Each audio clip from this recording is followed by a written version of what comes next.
அனைவருக்கும் வணக்கம். மற்ற மொழிக்காரங்கள வந்தேறி சில குரூப் தமிழ்நாட்டில இருந்துக்கிட்டு, தான் யாருங்கிறதே தெரியாம கூவிட்டு திரிவானுங்க, பைத்தியக்கார பயலுக. அவனுங்களுக்காக தான் இந்த வீடியோ மெயினா போடுறது. இப்ப இந்த படத்தில பார்க்கறது ஒரு ஆப்பிரிக்கன், பழங்குடி இனத்தைச் சேர்ந்தவன். இதெல்லாம் ஏறக்குறைய 4000 வருடங்களா அந்த கல்ச்சர் தொடர்ந்து இன்னைக்கு வரைக்கும் இருந்துட்டு வருது. காங்கோ, சூடான், எத்தியோப்பியா அதேபோல அந்த சுமேரிய நாகரிகம்னு சொல்லுவாங்க. அந்த ஏரியாலலாம் பரவி அப்படியே இந்தியாவுக்குள்ள வந்தது தான், கடைசியில கலப்பினமாகி உருவானது தான் தமிழ் அப்படிங்கிறது. 9ஆம் நூற்றாண்டு வரைக்கும் தமிழ் மொழிக்கு வரி வடிவமே கிடையாது அப்படிங்கிறதுக்கு இந்த வீடியோல நம்ம சாட்சி வச்சிருக்கிறோம். ஆதாரம் இருக்குது. அது என்னன்ட்டு பார்ப்போம். Very good morning. My name is Sakile Dube. In South Africa, we've got a group of people. We call ourselves Nguni people. As in South Africa, we've got 11 official languages. We can easily communicate with one another. Like the name Ipapa, Ipeni, Ipipi, Impolompolo, Upopai, Papepipopu. And we've got letter C. Our C, Ka-ce-ci-co-cu. Iqola-qoma, Ka-ce-ci-co-cu. இந்த ஆப்பிரிக்கர்கள் பேசக்கூடிய இந்த மொழிக்கு இன்னைக்கு வரைக்கும் வரி வடிவம் கிடையாது. அதாவது பேச்சு வழக்கில தான் இவங்க பேசுவாங்களே தவிர, அந்த மொழிக்கு வரி வடிவம் கிடையாது. தன்னுடைய குழந்தைக்கு சொல்லிக் கொடுக்கும் மூலம் அந்த மொழி அப்படியே பாதுகாக்கப்பட்டு வருகிறதே தவிர, வரி வடிவம் இல்லாத மொழிகள் இன்னும் ஏராளமா இந்த உலகத்தில நிலவிட்டு வருது. அப்பேற்பட்ட ஒரு மொழி தான் இந்த மொழி. இதில பார்த்தீங்கன்னா, நம்ம தமிழ் மொழியினுடைய பாதி எழுத்துக்கள் இது இருக்கு. மீதி அவங்க என்ன பேசுகிறாங்கிறது அவன் முழுசா குடுக்கல. குறிப்பா வவ்வல்ஸ் அப்படிங்கிற முக்கியமான இத மட்டும் இந்த வீடியோல குடுத்துருக்கிறாப்படி. அதிலேயே பார்த்தீங்கன்னா, உங்களுக்கு பாதி எழுத்துக்கள் வந்தது, தமிழ் எழுத்துக்கள். இது அப்படியே தொடர்ந்து இந்தியாவுக்குள்ள அந்த மொழி பேசப்பட்டு, அந்த உச்சரிப்பு எழுத்துக்களுக்கு உண்டான உச்சரிப்புகள் தொடர்ந்து பேசப்பட்டு வந்தது. 9ஆம் நூற்றாண்டில சமணர்கள் வந்த பிறகு தான் இந்த தமிழ் மொழிக்கே வரி வடிவம் கிடைக்குது. அதுவரைக்கும் இப்படி தான் இருந்தது. அப்படிங்கிறத உண்மை, நம்புங்க. நம்பலைன்னா எனக்கு ஒண்ணும் நட்டம் கிடையாது. ஏன்னா, நம்ம ஒரு பொய்யான வரலாறத்த இதுவரைக்கும் நம்பிட்டு இருக்கிறோம். அது தவறுங்கிறதுக்காக தான் இந்த வீடியோல சொல்லியிருக்கிறேன். தமிழ இழிவுபடுத்துறது கிடையாது. இவனுங்க சொல்ற மாரி செம்மொழியெல்லாம் கிடையாது. இது ஆப்பிரிக்க மொழி தான். நம்ம தமிழ்நாட்டினுடைய கிராம பகுதிகள்ல முயல் வேட்டைக்கு போவாங்க.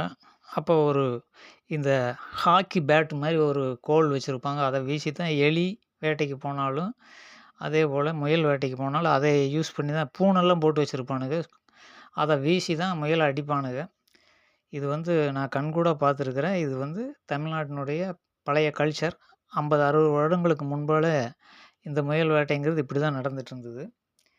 அது ஆப்பிரிக்காவிலிருந்து வந்தது அப்படிங்கிறதுக்கு ஆதாரம் இந்த வீடியோல பாருங்க. Tribal life.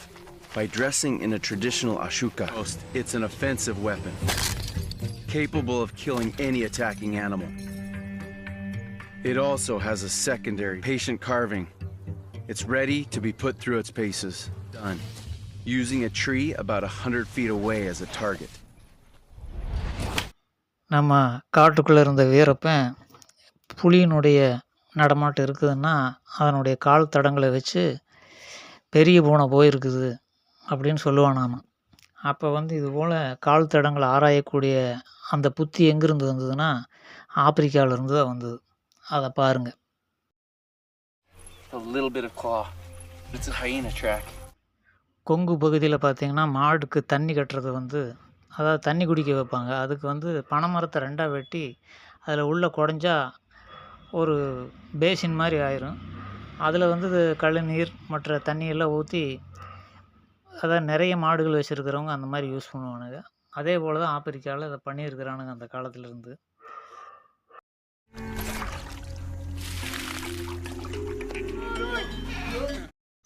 இந்த மதுரை சைடெல்லாம் பார்த்தீங்கன்னா, ஜல்லிக்கட்டுன்னு பெருசாக பீத்திக்குவானுங்க. அதெல்லாம் இங்கே தோன்றுனது கிடையாது. எல்லாம் ஆப்பிரிக்காவிலிருந்து வந்ததாங்கிறதுக்கு ஒரு ஆதாரம். நீங்களே பாருங்க. Cow.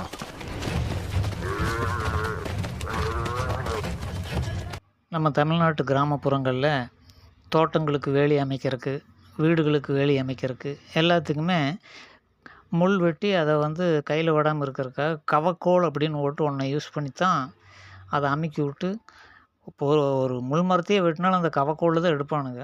அந்த கவக்கோல் எல்லாம் ஆப்பிரிக்காவிலேருந்து கொண்டு வந்தது தான் அப்படிங்கிறதுக்கு இதெல்லாம் நீங்கள் பார்க்கலாம்.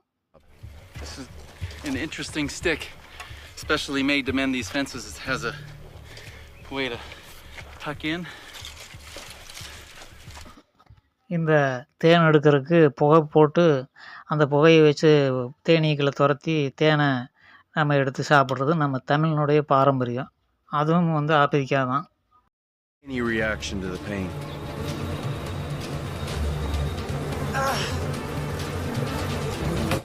நம்ம ஊர் சைடு வந்து இந்த பதநீர் அது வந்து குடிக்கிறதுக்கு ஓலையிலேயே ஒரு கப்பு மாதிரி செஞ்சு கொடுப்பாங்க. அதில் தான் ஊற்றுவாங்க. நம்ம குடிச்சிட்டு அந்த ஓலையை தூக்கி போடுவோம். அது வந்து அங்கேயும் பயன்படுத்தலை. தேனீக்கள் எடுத்து அந்த தேன் கூட்டை கலெக்ட் பண்ணி கொண்டு வரதுக்கு அதை யூஸ் பண்ணிக்கிறானு. கொஞ்சம் பெருசாக பண்ணிக்கிறானு, அவ்வளோதான். ரெண்டும் ஒன்று தான். Away from the angry bees, I finally get to. So needing this. I'm way off target. Kasana quickly spots where I have to use it. But this powerful skill could mean the difference between life and death. வீர தமிழனுடைய culture என்னென்னா, ஆடு மாடு பட்டி போடுறது. அதாவது ஒரு இடத்துல போய் பட்டி போட்டு அதனுடைய ஆட்டு புழுக்கையெல்லாம் உரமாக ஆகிறதுக்காக பட்டி போட்டு அந்த ஆடுகளை மேய விட்டு பட்டி அந்த புழுக்கை போடும். அப்படி ஒரு கல்ச்சர் இருக்குது நம்ம நாட்டில். அதுக்கு வந்து கூட 2 நாய்க எப்போவுமே கூட்டிகிட்டு போவாங்க. அந்த கல்ச்சர் வந்து 2 நாட்டுக்கு 2 இனத்துக்கு இடையே ஒரே மாதிரி இத்தனை கல்ச்சர் வந்து இருக்கிறதுக்கு வாய்ப்பே இல்லை. அதனால் அங்கேருந்து வந்தவனுக்கு தான் நம்ம சூடான்லேருந்து சூடு தாங்க முடியாமல் ஓடி வந்தவனுக்கு தான் நம்ம தமிழனுங்க அப்படிங்கிறத தெளிவாக புரிஞ்சுக்கணும். நம்ம மறுத்தெல்லாம் சொல்கிறதுனால இது இல்லைன்னு ஆயிர போகிறதில்ல. Host father, Lehora. My final challenge. Were skilled warriors, they integrated with the Hutu, gaining their status through hierarchical political structure. இடுப்பில் கட்ட வேண்டிய வேட்டியை தோளில் கட்டியிருக்கிறான் அப்படிங்கிறதுக்கு இந்த புகைப்படத்தில் நீங்கள் பார்க்குறீங்க. இது ஆப்பிரிக்காவில் இருக்கிற பழங்குடி இனம்தான். நம்ம நாட்டில் எப்படி இருந்தாங்கங்கிறது இங்கிலீஷ்காரன் ஒரு ஃபோட்டோவை எடுத்து 1800களில் 1898 வருடம் அவர் ஃபோட்டோவை எடுத்து போட்டிருக்கிறான் பிரிட்டிஷ்காரன். அதை இப்போ பாருங்கள். அதுக்கு இதுக்கு என்ன ஒற்றுமை அப்படின்ட்டு பாருங்கள். பிரிட்டிஷ்கார ஒருத்தர் வெளியிட்ட ஃபோட்டோ தான் இது. அது வந்து இடுப்பில் கட்ட வேண்டிய வேட்டியை மேலே துண்டு மாதிரி போட்டு மேலே தோளில் கட்டியிருக்கிறானுங்க. நம்ம தமிழ்நாட்டு ஆளுங்க தான் இவனுக்கு, வேறு எங்கேயோ கிரகத்திலிருந்தெல்லாம் வரல, தமிழ்நாட்டில் இருக்கிறவனுக்கு தான். அதனால் ஆப்பிரிக்காவுடைய வம்சாவளி தான் இங்கே இருக்கிறவனுங்க. இந்த பிராமணர் அல்லாதவர்கள் எல்லாருமே ஆப்பிரிக்காவுடைய வழித்தோன்றல்கள் தான் அப்படிங்கிறது தெளிவாக புரிஞ்சுக்கணும். இதில் ஒன்றும் கேவலமெல்லாம் ஒன்றும் கிடையாது. நம்ம மூதாதையர்கள் உண்மையிலுமே ஆப்பிரிக்கா தான் அப்படிங்கிறத, இந்த திராவிடம் என்னென்ன சொல்கிறாங்களோ அத்தனைக்கு இதுதான் மூலம் அப்படிங்கிறத புரிஞ்சுக்கணும். பொதுவாக தமிழ்நாட்டில் தலைக்கு வந்து சும்மாடு அப்படின்னு சொல்லி துணியை சுருட்டி வச்சு அதுக்கு மேலே தான் பானை கூடை இதையெல்லாம் வச்சுட்டு போவாங்க பெண்கள். அப்புறம் இந்த பானையும் பாருங்கள், நம்ம ஊரில் எப்படி ஷேப் இருக்குமோ அதே ஷேப்பில் தான் ஆப்பிரிக்காவில் இன்றைக்கும் இருக்குது அப்படிங்கிறது தெளிவாக புரிஞ்சுக்கணும். நம்ம அங்கேருந்து வந்ததா அப்படிங்கிறதுக்கு இது ஒரு அடிப்படையான ஆதாரம். இந்த சட்டியை பார்த்தாலே தெரியும், இதுக்கு மேலே உங்களுக்கெல்லாம் என்னடா சொல்கிறது அப்படின்னு தான் நம்ம கேட்க வேண்டியதாக இருக்குது. கீழடியில் 2 கலர் கருப்பும் சிவப்பும் கலந்த பானை ஓடுகள் கிடச்சிது அப்படின்ட்டு இந்த புறம்போக்குக பொய்யான ஒரு வதந்தியை பரப்பி எங்கேயோ எடுத்த ஓட்டை கொண்டு வந்து வச்சிட்ருக்குறாங்க. இன்றைக்கும் வந்து ஆப்பிரிக்காவில் அது வந்து புழக்கத்தில் இருக்குது. இந்த பைத்தியக்கார பயலுக்கு இங்கெல்லாம் போய் பார்ப்பானுங்களான்னா பார்க்க மாட்டானுங்க. இல்லாத ஒரு வரலாற்றை திரித்து இந்த கீழடியில் கிடச்சிதுன்ட்டு அங்கேருந்து கொண்டு வந்ததை உடஞ்சி போய் மேலே கிடச்சிருக்குது அப்படிங்கிறதுக்கு இது ஒரு ஆதாரம்.